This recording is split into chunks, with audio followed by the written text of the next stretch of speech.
Salut tout le monde, on se retrouve pour une nouvelle revue de presse foot mercato. On commence avec le PSG qui a déroulé face à Toulouse hier soir. Paris au petit trot avant le galop, titre le Parisien ce matin. Le PSG s'est adjugé ce vendredi un large succès grâce à sa fin de match.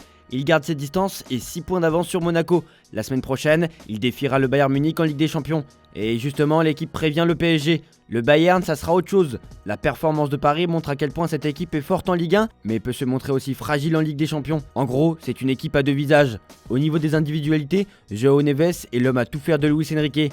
En plus de son but, il a clairement été le leader technique des siens et a même dépanné pendant 45 minutes en latéral gauche. Pour Warren Zaïre-Emery, c'est le timing parfait. Le milieu français retrouve son niveau de la saison passée et ça fait du bien à Paris. Achraf Hakimi, en bon capitaine du soir, est l'auteur d'un début de saison de haute voltige. Dominateur défensivement, il a remporté la majorité de ses duels et c'est lui qui délivre le caviar pour João Neves lors de l'ouverture du score. Côté flop, Désiré Doué a traversé la rencontre sans briller. Asensio et Barcola n'ont pas été non plus à la hauteur. Pour Walid Cherchour, consultant chez DAZN, on parle beaucoup des bonnes performances du PSG, mais pas assez des adversaires. Je commence à en avoir marre des coachs de Ligue 1 qui acceptent leur sort face au PSG. Ce soir, le PSG fait tourner, joue en trottinant, joue avec João Neves en latéral. On n'est pas sur le PSG de Zlatan. Il y avait de la place, a déclaré le consultant. Dans l'autre match de la rencontre, remporté par l'AS Monaco contre Brest 3-2, c'est Akliouche qui a fait forte impression. C'est la classe internationale, placarde l'équipe ce matin. Après le doublé du milieu de 22 ans, on se pose la question d'une éventuelle sélection avec l'équipe de France. Mais Akliouche a avoué qu'il n'a pas eu de contact avec Deschamps. En tout cas, on espère que ça soit le cas bientôt pour lui. En Allemagne, le futur adversaire du PSG en Ligue des Champions a déroulé 3-0 contre Augsbourg.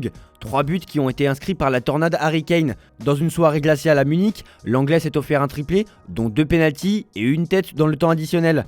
Les hommes de Vincent Kompany ont peiné à percer la défense adverse, malgré une domination claire, butant à plusieurs reprises sur le gardien Labrovic. Grâce à Kane, les Bavarois consolident leur avance en tête du championnat, portant leur écart à 8 points. En coulisses, le Bayern prépare l'avenir et ça commence par la prolongation de Jamal Musiala, qui est au cœur des priorités du Bayern Munich et qui voit ce joueur comme le visage de sa future génération. Selon Jean-Marie Pfaff, ancien gardien emblématique du club, Musiala n'est pas seulement l'un des meilleurs joueurs du Bayern, mais de toute la ligue. Le Bayern, en pleine transition post-Neuer et Müller, mise gros sur Musiala, quitte à marcher sur le seuil de la douleur financière.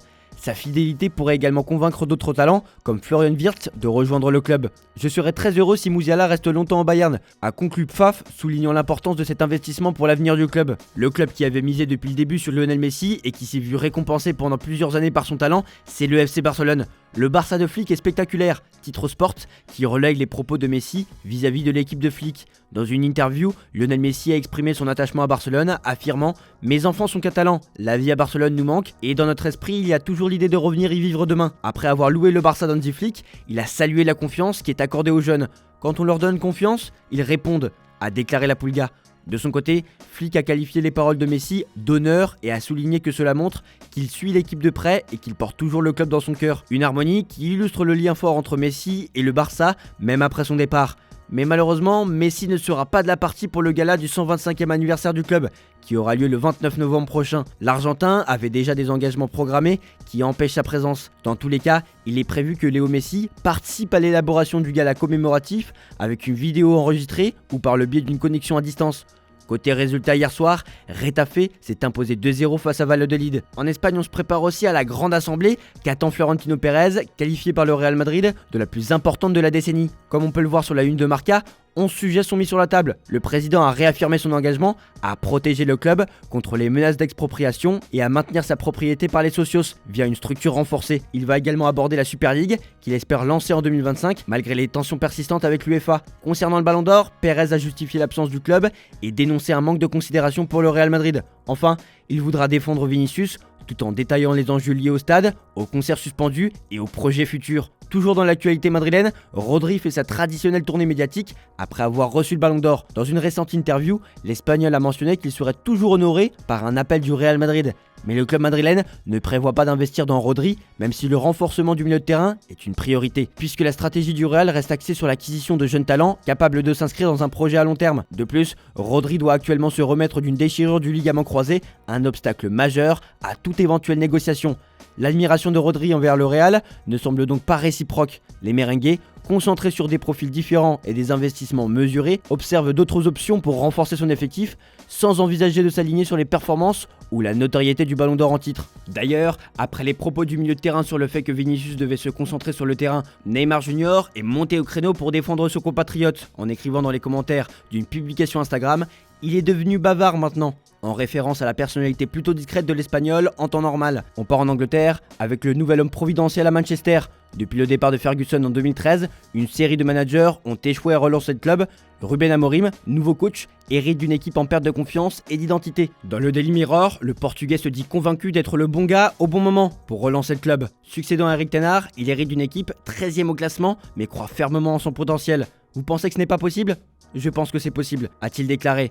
Il est aussi revenu sur la polémique liée aux vacances de Rashford et de Casemiro. La première chose, c'est que c'était 5 jours de repos. La deuxième chose, c'est qu'ils ont reçu des informations sur 5 jours de congé et qu'ils sont de grands garçons.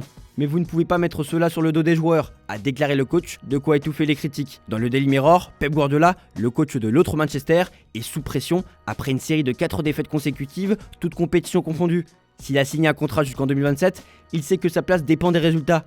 Peut-être que dans un mois, je ne serai plus là, explique l'Espagnol. Cependant, il a souligné l'exploit de City, seule équipe à avoir remporté 4 premières ligues consécutives. On termine cette revue de presse en Italie. Tout pour Diego, placard de la Gazzetta dello Sport. 4 ans après la disparition de Diego Maradona, Naples se mobilise pour lui rendre hommage à travers des rassemblements, des prières et des témoignages poignants. L'écrivain Maurizio De Giovanni affirme « S'il avait vécu ici, il n'aurait jamais connu la solitude et l'abandon ». Salvatore Esposito résume l'admiration universelle que l'on peut avoir envers Diego Maradona. De n'importe quelle époque, on lui donnerait le 10 et le brassard de capitaine. Naples, à jamais marqué par Maradona, célèbre son héritage avec amour et fierté. Côté match en Italie, l'AC Milan reçoit la Juventus aujourd'hui à 17h. Une rencontre qui revêt d'une grande importance pour les deux équipes, avec Milan qui cherche à se redresser après une série de mauvais résultats. L'entraîneur de la Juventus, Thiago Motta, devra composer sans Vlahovic et renforcer son attaque tout en se concentrant sur la solidité défensive. Le Milan de Fonseca mise sur la complémentarité de Théo Hernandez et de Leao pour l'emporter, avec un Leao en grande forme. Voilà, c'est tout pour aujourd'hui. Bonne journée à tous. Merci pour votre fidélité. On se retrouve demain pour de nouvelles vidéos sur Foot Mercato.